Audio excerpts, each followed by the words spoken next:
This is Qatar, and this is Saudi Arabia. And this is Saudi Arabia's plan to dig a big channel, effectively slicing off the border with Qatar. But could Saudi Arabia really make this happen? Yes, they could, and we're about to find out how. Qatar is a peninsula that juts out from the mainland into the Persian Gulf. Its only land border is with Saudi Arabia, but it's also close to Bahrain in the west, the United Arab Emirates in the east, and across the Gulf with Iran in the north. In 2018, Saudi Arabia first publicly floated the idea of digging a canal called the Salwa Canal between itself and Qatar. This obviously raises a lot of questions, which I'll do my best to go through answering in this video. But first, we need to rewind a little bit. To understand why Saudi Arabia might want to dig a literal trench between itself and its neighbour, we need to know a little bit about the recent politics of the Persian Gulf. In 2017, Qatar's three geographically closest neighbours, Saudi Arabia, Bahrain, and the United Arab Emirates, along with a handful of others, denounced and cut ties with Qatar. Their main reasons were Qatar's relationship with Iran, meddling in other countries' internal affairs, and Qatar's perceived support of terrorist organisations. These three countries banned Qatari planes in their airspace, banned Qatari ships in their ports, and Saudi Arabia closed its land border with Qatar. Suffice it to say that political tensions in the Gulf have been high. So that brings us back to Saudi Arabia's plan to build a canal that would quite literally slice off Qatar. Why do they want to, and could they really do it? First, the why, and there are a few reasons. Saudi Arabia claims the new canal will create loads of jobs. This is probably not wrong, as spending hundreds of millions of dollars on construction usually does create jobs. They also claim that the Salwa Canal will be a tourist attraction, complete with beaches, water sports, and luxury villas. Again, a hard claim to refute, as throwing loads of money at something can make a desert into a luxury tourist hub. Thirdly, the canal would provide an alternate shipping route from the UAE to Bahrain and Saudi Arabia. It will also let ships avoid navigating too close to Iran, with whom these countries have a perpetually volatile relationship. We'll talk about the dimensions of the proposed canal in a moment, but there should be enough room for cargo ships and for recreation. And finally, the obvious reason, sticking out like a giant peninsula of a sore thumb, regardless of the reasons you do it, building a moat between you and your neighbour is a huge political statement. It could permanently close the land border between Saudi Arabia and Qatar, as the remaining land on the Saudi side of the border would likely be reserved for military use and possibly even for nuclear waste. So now we know the why, we need to know the how. Can this huge political flex of a project even be done? The planned Salwa Canal would be 20 metres deep, 200 metres wide, and about 70 kilometres long. It will most likely be dug at least 1 kilometre away from the border of Qatar and follow the curve of the border in an arc around from the Salwa area in the west to the inland sea in the east, which empties into the Persian Gulf. Saudi Arabia is suggesting the 70 kilometres of canal could be dug in only 12 months' time. That would be a huge effort, but definitely not impossible. There are two main options when designing and building a canal: sea level canals and locks.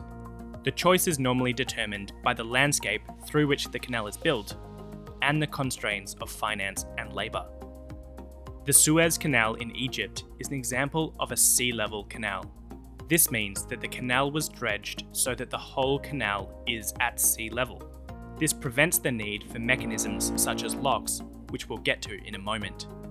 Sea level canals can be very expensive to build if the terrain is rugged, requiring a huge amount of earth to be excavated. The Panama Canal is an example of a canal that is not at sea level.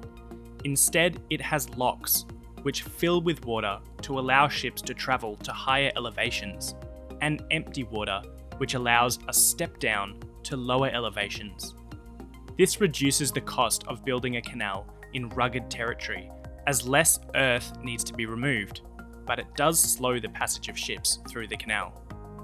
It's not yet clear what kind of canal Saudi Arabia intends to build, but either way, it would have geographical and political ramifications. So, are countries allowed to build canals willy-nilly that alter the geography of the Earth? Yeah, they kind of are. The Panama Canal and the Suez Canal each cleaved continents, connecting bodies of water that would not otherwise be connected for thousands of kilometres. And despite evidence of invasive Red Sea species in the Mediterranean, the Suez Canal has been expanded in recent years. Also recently, the Nicaraguan government was serious about creating a canal to compete with the Panama Canal that would have bisected the country's own largest source of fresh water. They could not secure funding for the project, and it may be just as well, because an accident or oil spill over Lake Nicaragua may have been catastrophic for the people and animals reliant on the freshwater lake. The environmental impact of the Salwa Canal would likely not be as drastic as this.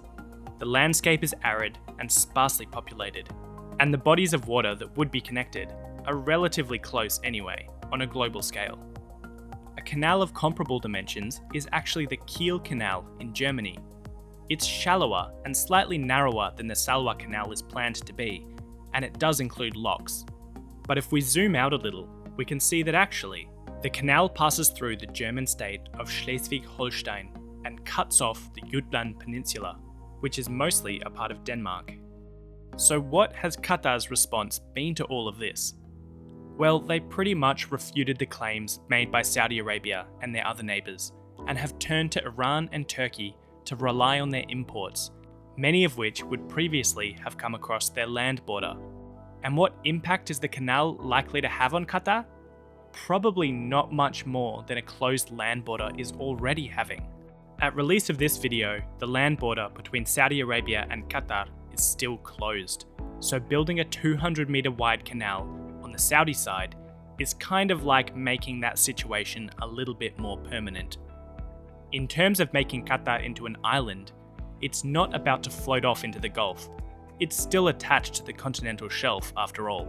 Similarly, asking a Danish person how they feel living on the island of Jutland would probably only get you a few confused looks. So the next time you see clickbaity titles of articles about Qatar becoming an island, or Saudi Arabia slicing off Qatar, think about the Danes and how little they probably think about the Kiel Canal. What it would mean though, is that Saudi Arabia followed through on a plan which many see not just as a tourist project, but as a giant bird flip to Qatar.